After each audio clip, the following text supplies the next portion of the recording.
নমস্কার, রম্য গল্পমালায় সকল শ্রোতা বন্ধুদের জানাই স্বাগত। আপনাদের সাথে আমি রম্য মাইতি। সামনে নববর্ষ, সকলকে অগ্রিম প্রীতি ও শুভেচ্ছা জানিয়ে আজ পরিবেশন করতে চলেছি সাহিত্যিক লীলা মজুমদারের লেখা হাসির গল্প চারুচরের চুচুর। অঙ্কনে দিলীপ দাস, গল্প পাঠে আমি রম্য মাইতি। পরিবেশন করতে চলেছে আজকের গল্প চারুচরের চুচুর। ছোট দাদু একদিন ট্যাংরা আর পুঁটিকে বললেন, তোদের বোধহয় আমাদের অফিসের চাপরাশি চারুচরের চুচুরের গল্প বলা হয়নি। আহা, এখনো চোখ মুদলেই তাকে দেখতে পাই, বিশেষ করে এই পুজোর সময়। জানিস, তার এত বড় বুকের পাটা ছিল যে এক বর্ণ সংস্কৃত না জেনেও আমার ছোট পিসির বিয়ের সময় নটবর পণ্ডিতের মন্ত্র পড়ায় ভুল ধরে দিয়েছিল। ভাব একবার, পুলিশের দপ্তরে কাজ করে করে সে নাকি লোকের মুখ দেখেই সত্যি মিথ্যা ভুল ঠিক সব ধরে দিত। একবার সুপারের, যাক সেসব নিন্দার কথা। ট্যাংরা বলল, চাপরাশি তোমাদের বাড়ির ব্যাপারে নাক গলালো কি করে? ছোট দাদু চটে গেলেন। কি যে বলিস, তা ও গলাবে না? ওকে ছাড়া আমাদের বাড়ির একজন বাসিন্দারও একদিনও চলতো না। 10টা 5টা দপ্তর করতো, আর বাকি সময়টা আমাদের বাড়ির প্রত্যেকের ফাই ফরমায়েশ, আনা নেওয়া, কেনাকাটা, দেখাশোনা, যাবতীয় ঝামেলার কাজ করে ও আনন্দ পেত। তার বদলে টাকা নিত না। সিঁড়ির তলাটা ঘিরে একটা ঘর করে নিয়ে থাকতো আর খেতে দিত আমাদের রান্নাঘরে। টাকার কথা তুললে মুখ লাল করে বলতো, কি যে বলেন স্যার, তাহলে তো সিরেফ কাজের লোক বনে যাব। আমাদের গাঁয়ে 14 পুরুষে কেউ কোথাও চাকরি করেনি। মানুষের জন্য কাজ করে দেওয়া ভালো, তার জন্য টাকা নেওয়া পাপ। এই অবধি শুনে পুঁটি বলল, অফিস থেকে মাইনে নিত না? ছোট দাদু মহাবিরক্ত। কিসে আর কিসে?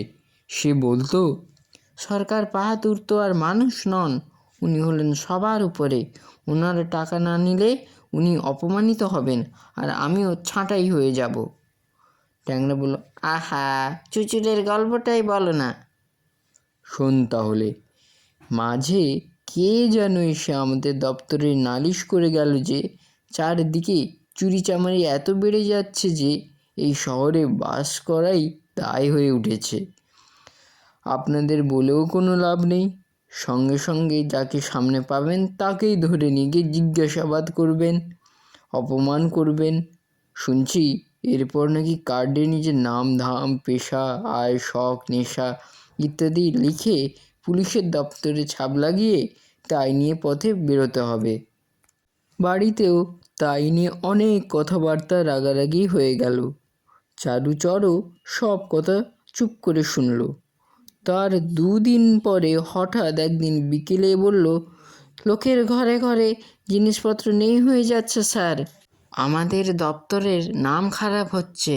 তার উপর এ বাড়িতে যদি চুরি হয় তাহলে তো লজ্জায় আমরা মুখ দেখাতে পারবো না। এই জন্য একটু চুচুর এনেছি স্যার। ট্যাংরা পুঁটি অবাক হয়ে বলল, চুচুর কাকে বলে ছোট দাদু? কি মুশকিল, তা বুঝলি না? চারুচোরের আসল নাম যেমন কারুকর, তেমনি চুচুর হলো গিয়ে কুকুর। ও আবার কেমন কথা ছোট দাদু? ছোট দাদু বললেন, লোকটা বড় দুঃখী রে।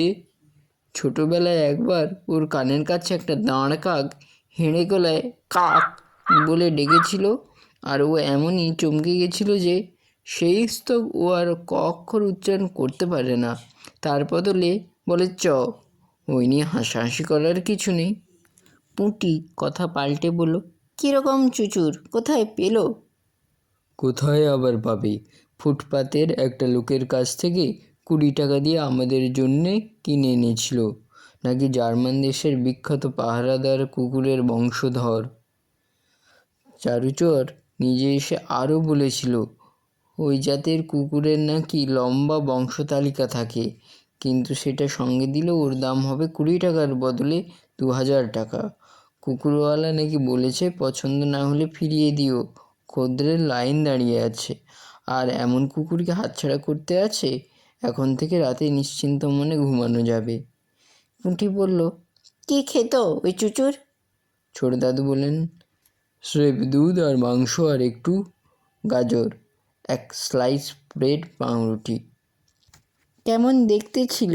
নিশ্চয় প্রকাণ্ড, হলুদ কালো লোমস, থ্যাবড়া, দাড়ি মুখ, হাঁড়ি মুখ, ড্যাবড্যাবে দুখু দুখু চোখ। আমি ওর ছবি দেখেছি ছোট দাদু। কম খেতে দিলে আরে হিংস্র হয়, কামড়ালে ছাড়ে না। ছোট দাদু বিরক্ত হলেন। আরে না না, চুচুর বিজ্ঞান কিছুই জানিস না দেখছি। কি শেখায় তোদের স্কুলে বুঝি নেই। থ্যাবড়া পোড়া হাঁড়িমুখ মুখেরগুলো হলো ব্লাড হাউন্ড। একবার কারো পিছু নিলে শুঁকে শুঁকে তাকে বের করবেই। আর এ হলো গিয়ে লালচে রং, ঝুলো কান, বাঁশ বেটে ঠ্যাং, আর মিষ্টি ছুঁচলো মুখ, আর ইয়া লম্বা গা। তাকে দেখে আমি বলেছিলাম, করেছ কি চারুচোর? এ যে খেলনা কুকুর, চোর ধরবে কি করে? তাতে চারুচোর বলল, ধরবে তো বলিনি, ধরাবে। উপরতলার ছাদে টিকটিকি হাঁটলে শুনতে পায়, আর অমনি চেঁচিয়ে বাড়ি মাথায় করে। সব ঘরে আলো জ্বলবে, লাঠি সোঁটা নিয়ে সবাই বেরিয়ে আসবে, আর চোরের চান্স গায়া।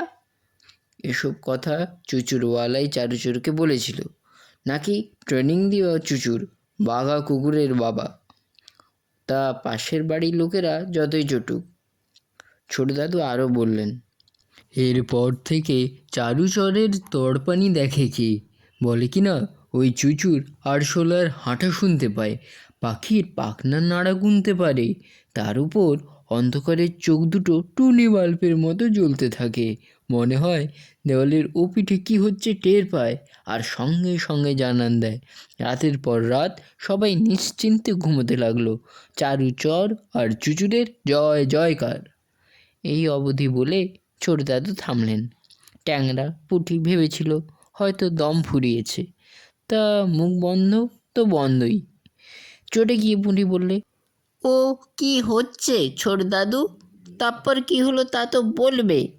হাঁড়ি মুখ করে ছোট দাদু বললেন, কি আবার বলার আছে? একদিন গভীর রাতে সত্যি সত্যি চোর এলো, কিন্তু চুচুর চেঁচায়নি। পরে বড়দার দুই ছেলে ধানু মানু বলেছিল ওরা নাকি ঘুমের ঘোরে মৃদু শীষ শুনেছিল, ভেবেছিল কেউ রাত করে নিজের মনের ভূতের ভয় ভাঙবার জন্যই শীষ দিয়ে বাড়ি ফিরছে। তবে ধানু মানু নাকি আবার ঘুমিয়ে পড়েছিল। তাছাড়া ওরা বেজায় মিথ্যুক। মোট কথা, চুচুর চেঁচায়নি, কেউ কিছু টের পায়নি। পাকা চোর ইলেকট্রিক যন্ত্র দিয়ে জানালার রান্নাঘরের শিক কেটে ভেতরে ঢুকে যখন বসবার ঘরের দিকে পা টিপে টিপে এগোচ্ছিল, তখনও চুচুর বসবার ঘর থেকে বেরিয়ে এসে গোড়ায় নেচে কুঁদে একাকার করেছিল। তারপর কেন জানি দুপায়ে উঠে দাঁড়িয়ে চেঁচিয়ে বাড়ি মাথায় করেছিল। সবাই জেগে লাঠি সোঁটা নিয়ে এগিয়ে এসেছিল।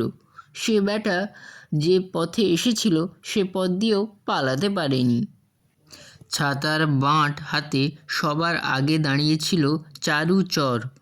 চোরকে দেখেই তেলে বেগুনে জ্বলে উঠে ছাতার বাঁট তুলে সে তেড়ে এলো।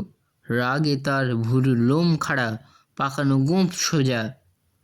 তার চুলের মুঠি ধরে মাটি থেকে শূন্যে তুলে চারুচর দাঁত কিড়মিড়ি করে বলল, এবারে বাবা বল বেটার ছেলে, যে বাড়িতে ট্রেনিং দেওয়া চুচুর বেঁচেছিলি, সেই বাড়িতেই নিজে কেন ইচ্ছিস চুরি করতে?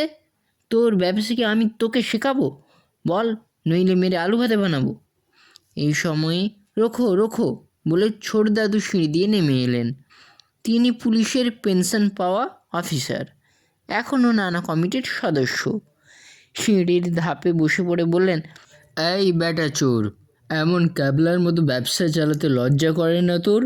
যে বাড়িতে নিজের ট্রেনিং দেওয়া কুকুর বেচেছিস, সেই বাড়িতে নিজে চুরি করতে এলি কোন আক্কেলে? খোলসা করে বাতাও।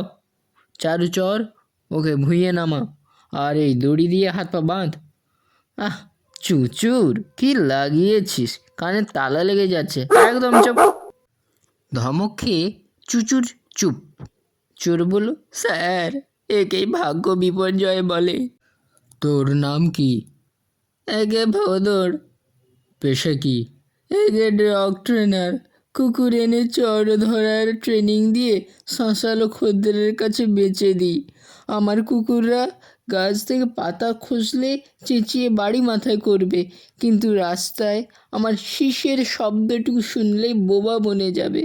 আজ এই প্রথম আমার ছাত্র বিশ্বাসঘাতকতা করলো, কে জানে কেন। ছোট দাদু তাই শুনে তেলে বেগুনে জ্বলে উঠেছিলেন। তাও বুঝলে না বোকা, এই বুদ্ধিনীর চোর হয়েছিস, শখ তো কম নয়। শীষ দিয়ে ঘরে ঢুকলে যদি চেঁচাতো তাহলে বোধহয় পিটিয়ে ভূত ভাগাতিস, আর বোবা বনলে বাতাসা দিতিস। হ্যাঁ স্যার, ঠিক তাই। আজ দিয়েছিলি? না স্যার, মানে তাড়াতাড়িতে বাতাসা আনতে ভুলে গেছিলাম স্যার। আপনি কি আমাকে জেলে দেবেন? কেন, কিছু নিয়েছিস নাকি? না, ওই দেওয়াল ঘড়িটার উপর নজর ছিল, তার সময় পেলাম কোথায়।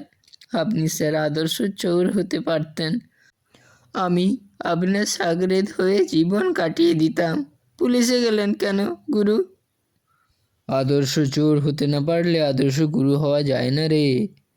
ওহে চারুচর, ওকে আমার পড়ার ঘরে নিয়ে চল। আহা, টেনে হিজড়ে নয়, পায়ের দড়ি খুলে দে, ওর সঙ্গে কথা আছে। এসবই ট্যাংরা পুঁটি বুড়ো চারুচরের ছেলে চরণের কাছেও পরে শুনেছিল। পড়ার ঘরে ঢুকে ছোটদাদু নাকি ভোঁদড়কে বলেছিলেন, ঠিক ঠিক জবাব দিবি, এ ঘরে লুকোনো যন্ত্র আছে, সব কথা রেকর্ড হয়ে যাচ্ছে। মিথ্যে বললে চাই কি 5 বছর কারাবাস অথবা 5,000 টাকা জরিমানা। ভোঁদড় হাত জোড়ো করে বলেছিল, না স্যার, দৃষ্টটা মাফ করবেন, কিন্তু চুরি তো আর হয়ে ওঠেনি। যদিও ইচ্ছে ছিল অতটা দেবে না, তবু এবার হাজতে গেলে ব্যবসায় সুনামটা নষ্ট হয় স্যার। শেষটা ঝাঁপি তুলে দিতে হবে, ঘরে 5টি খাইয়ে। ছোট দাদু বললেন, ডগ ট্রেনিং তো জানিস? হ্যাঁ স্যার, ওতেই হাত পাকিয়েছিলাম, শেষটা একজন ফাঁসিয়ে দিল, কেনেলের চাকরিটা গেল। কেন ফাঁসালো? ওই ভাগ বাটোয়ারা নিয়ে। মাইনের চাকরিতে আবার ভাগাভাগি কী রে? ভোঁদড় জিভ কেটে চুপ করে রইল। ছোট দাদু বললেন, এই লাইনে ওসব হাঙ্গামা নেই। সেটা কী লাইন স্যার? এমন তো কখনো শুনিনি আগে। সেটা হলো আমাদের দুষ্কৃতী পুনর্বাসন কেন্দ্রের ডগ ট্রেনারের চাকরি। ঘর পাবি, ভালোই মাইনে পাবি, আর দুষ্কৃতী বিষয়ে তো তোকে বিশেষজ্ঞ বলা চলে। কি, রাজি আছিস তো? একে স্যার, আপনার মতো বিশেষজ্ঞের অনুচর হতে পারা তো সৌভাগ্য। এই হলো ছোট দাদুর আর তাঁর ছোকরা অ্যাসিস্ট্যান্ট চরণের মুখে ট্যাংরা পুঁঠির শোনা চারুচরের চুচুরের কাহিনী। চারুচর পেনশন নিলেও প্রতি মাসে নাকি বুড়ো ভোঁদড়ের কাছে সে ডগ ট্রেনিং স্কুল থেকে মাসোহারা পায়, কেউ জানে না কেন। কেমন লাগলো আজকের এই গল্প? কমেন্ট বক্সে অবশ্যই লিখে জানান। গল্পটি ভালো লাগলে লাইক এবং শেয়ার করতে ভুলবেন না। পরবর্তীকালে নিত্য নতুন নানা সাথের গল্প পেতে এখনই আমার চ্যানেলটি সাবস্ক্রাইব করে আমার পাশে থাকুন। ধন্যবাদ।